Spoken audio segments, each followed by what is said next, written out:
Bismillahirrahmanirrahim. Assalamualaikum warahmatullahi wabarakatuh. Alhamdulillahirrabbilalamin. Wassalatu wassalamu ala asyrafil anbiya'i wal mursalin wa ala alihi wa ashabihi rasulillahi ajma'in. Alhamdulillah, puji syukur kita persembahkan kepada Allah subhanahu wa ta'ala. Alhamdulillah, pada kesempatan ini kita bisa kembali belajar. Alhamdulillah masih Allah beri kesehatan. Mudah-mudahan kita senantiasa dalam keadaan sehat walafiat dan senantiasa mentaati protokol kesehatan di mana saja kita berada. Baiklah Nanda kelas 7. Pada pertemuan sebelumnya kita telah masuk sedikit tentang pelajaran Al-Quran dan hadis sebagai pedoman hidupku. Maka pada minggu lalu Ustadz menitipkan tugas yaitu meringkas.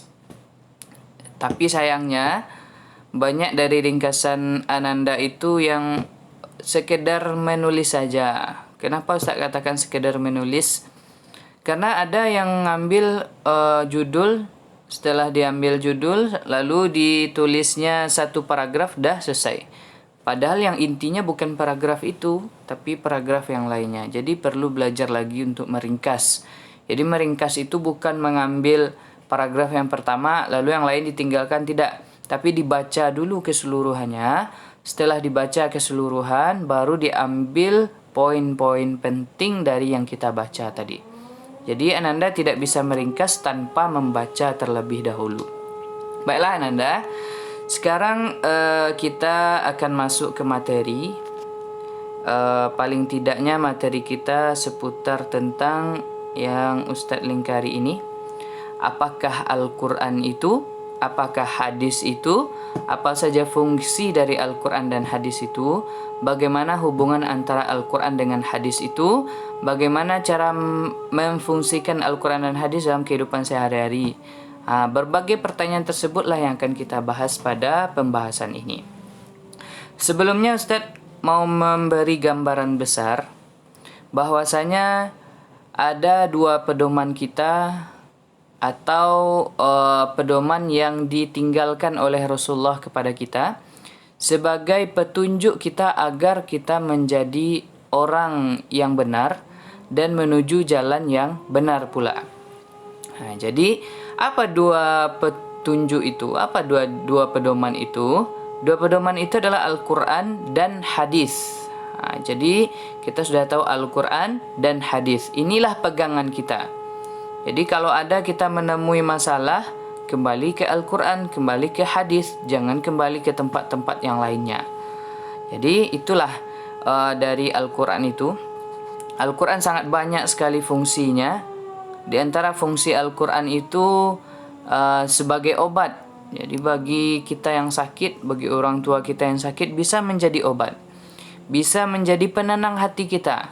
Jadi ketika kita galau, ketika kita gundah, jadi bukan mencari lagu, bukan mencari lagu TikTok dan lain-lainnya, tapi cari Al-Quran ketika kita sedang galau. Karena obat dari segala penyakit itu adalah Al-Quran.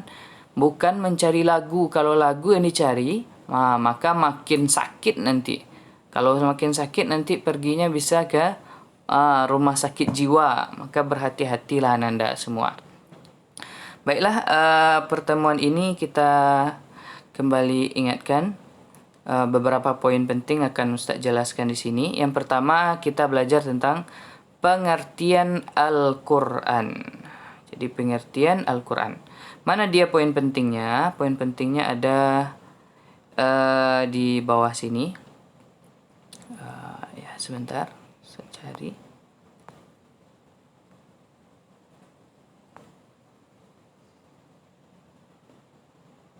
Ya, yang pertama Al-Quran itu berasal dari kata kerja qara'a yang berarti membaca. Yang artinya membaca.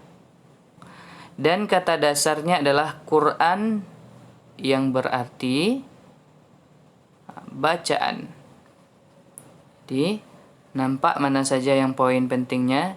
Silahkan Ananda fahami. Bagi yang kemarin catatannya atau ringkasannya belum lengkap, silahkan lengkapi yang Ustaz garis bawah ini.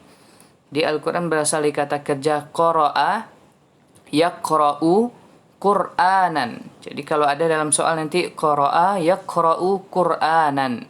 Dan kata dasarnya adalah Quran yang berarti bacaan. Oke, bacaan. Lalu kita lanjut saja. Ini pendapat dari Quraisy Shihab, seorang ulama tafsir di Indonesia. Ya. Oke. Ini dia poin selanjutnya. Secara istilah, ini yang paling penting, kita memahami pengertian itu dari bahasa dan dari istilah. Dari bahasa kita sudah tahu tadi berasal dari kata qara'a, yang artinya adalah membaca. Nah, kalau di sini secara istilah artinya adalah para ulama mengatakan kalamullah. Jadi kalamullah yang menjadi mukjizat yang diturunkan ke dalam hati Nabi Muhammad SAW direwayatkan kepada kita secara mutawatir dan membacanya dinilai sebagai ibadah. Jadi inilah titik beda antara Al-Quran dengan hadis. Kalau hadis kita membacanya tidak dinilai sebagai ibadah, jadi tidak dapat pahala kita, tapi dapat keutamaannya. Tapi kalau Al-Quran kita dapat ibadah, dapat pahalanya, bahkan pahalanya itu per huruf yang kita baca. Contoh, kita membaca Alif Lam Mim. Berapa hurufnya di sana, Nanda? Ya, ada 3 huruf. Alif, Lam, Mim. Kata Rasulullah, 1 huruf dari huruf Al-Quran yang kita baca, maka pahalanya sama dengan 10 kebaikan. Berarti kita baca Alif, Lam, Mim, sudah dapat kita 30 kebaikan. Maka begitu indahnya kita membaca Al-Quran tersebut. Jadi, oke. Dari pengertian ini bisa kita jelaskan nanti satu persatu. Yang pertama, kalamullah. Kalamullah artinya adalah perkataan Allah. Di Al-Quran tidak ada campur tangan Rasulullah di sana. Apa yang diturunkan oleh Allah dari perkataan Allah langsung dituliskan dalam Al-Quran. Jadi tidak ada tambahan-tambahan dari kalam manusia, dari perkataan manusia. Lalu yang menjadi mukjizat. Jadi Al-Quran merupakan mukjizat yang diberikan kepada Nabi Muhammad. Kenapa mukjizat? Karena Al-Quran itu terjaga dari zaman Rasulullah hidup, dari ketika itu diturunkan Al-Quran secara bertahap, lalu sampai sekarang Al-Quran itu tidak pernah berubah walau 1 huruf pun, walau 1 baris pun. Kenapa tidak berubah? Karena itulah mukjizat yang Allah berikan kepada Nabi Muhammad sallallahu alaihi wasallam. Lalu selanjutnya yang diriwayatkan secara mutawatir. Mutawatir ini maksudnya adalah diturunkan Al-Quran itu kepada orang-orang yang dipilih oleh Allah. Maksudnya dari Nabi Muhammad, nanti didengarkan oleh sahabat, lalu sahabat disampaikan kepada generasi di bawah sahabat, namanya tabi'in, lalu tabi'in menyampaikan kepada di bawah tabi'in, namanya tabi'in, sampailah ke kita Al-Quran itu. Sehingga Al-Quran itu diriwayatkan secara mutawatir, secara terjamin. Jadi bukan sekedar ini kata orang seperti ini, kata orang seperti ini, tidak. Tapi secara mutawatir, berketurunan turunnya satu demi satu. Dan yang terakhir, membacanya dinilai sebagai ibadah, seperti yang telah Ustaz jelaskan tadi. Oke. Ini poin-poin pentingnya. Lalu yang kedua, kita masuk materi nama-nama Al-Quran. Nama Al-Quran itu sangat banyak sekali kita temui dalam Al-Quran. Di antaranya di sini zalikal kitabu la raiba fi hudan. Jadi yang pertama nama Al-Quran itu adalah hudan, petunjuk. Di huda artinya adalah petunjuk.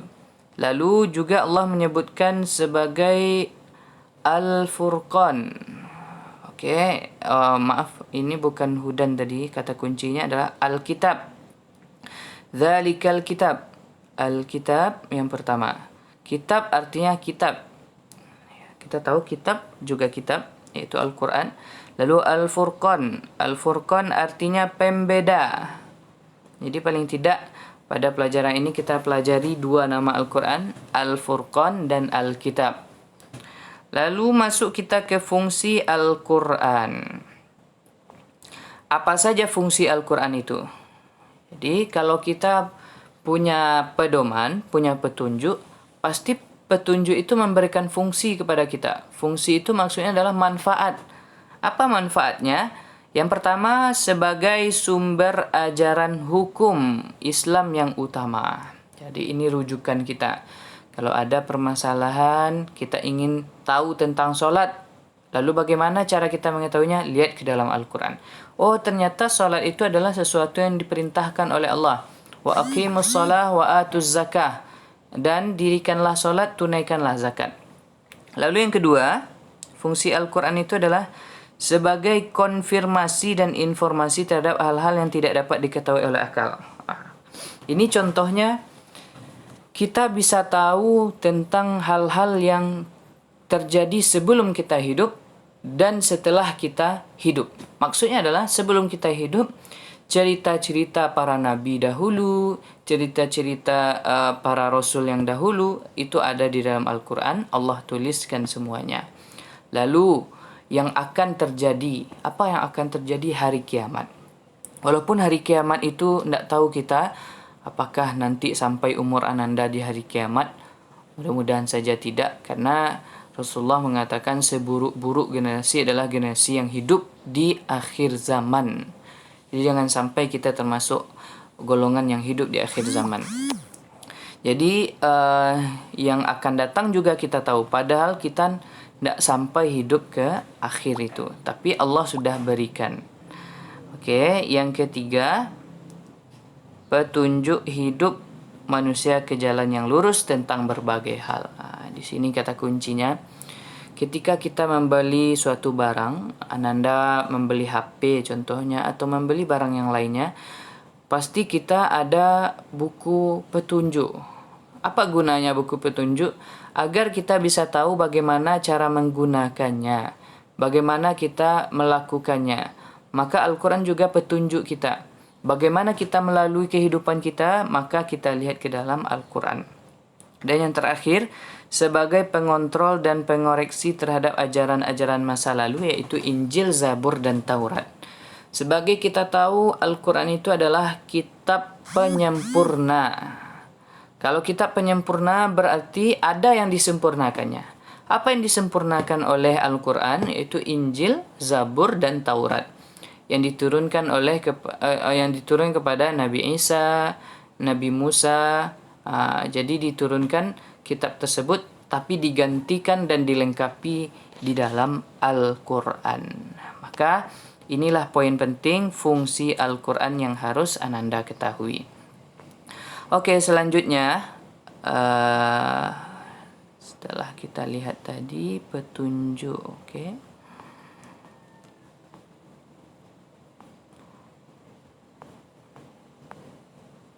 Ya, kalau yang tadi itu adalah fungsi Al-Quran di dalam Islam yang kita sebutkan barusan. Yang A, fungsi Al-Quran dalam Islam. Masuk ke yang B, kalau tadi dalam Islam, kalau ini bagi kehidupan kita di dunia, bagi kehidupan manusia. Jadi bagi kehidupan manusia, paling tidaknya fungsi Al-Quran itu Allah menciptakan sebagai khalifah agar manusia dapat melakukan misi tersebut dengan baik. Fungsi-fungsi Al-Quran bagi kehidupan manusia dapat diketahui dari nama-nama Al-Quran itu sendiri. Ya, jadi fungsi Al-Quran dalam kehidupan manusia itu kita lihat dari namanya. Mana namanya tadi? Namanya kita lihat tadi ada Al-Kitab, ada kitab. Lalu yang kedua Al-Furqan, pembeda. Jadi paling tidaknya di sini kita lihat Al-Huda dan Al-Furqan dan lain-lainnya. Jadi Al-Huda sebagai petunjuk kehidupan manusia, kita butuh petunjuk, maka Allah berikan petunjuk dalam bentuk Al-Quran. Lalu pembeda. Pembeda Al-Quran itu juga pembeda yang membedakan antara yang hak, yang benar, dan yang batil, dan yang salah. Atau antara yang benar dan yang salah ya, sebagaimana yang kita jelaskan tadi. Oke, itu secara ringkas saja. Baik Ananda, itulah materi kita tentang Al-Quran.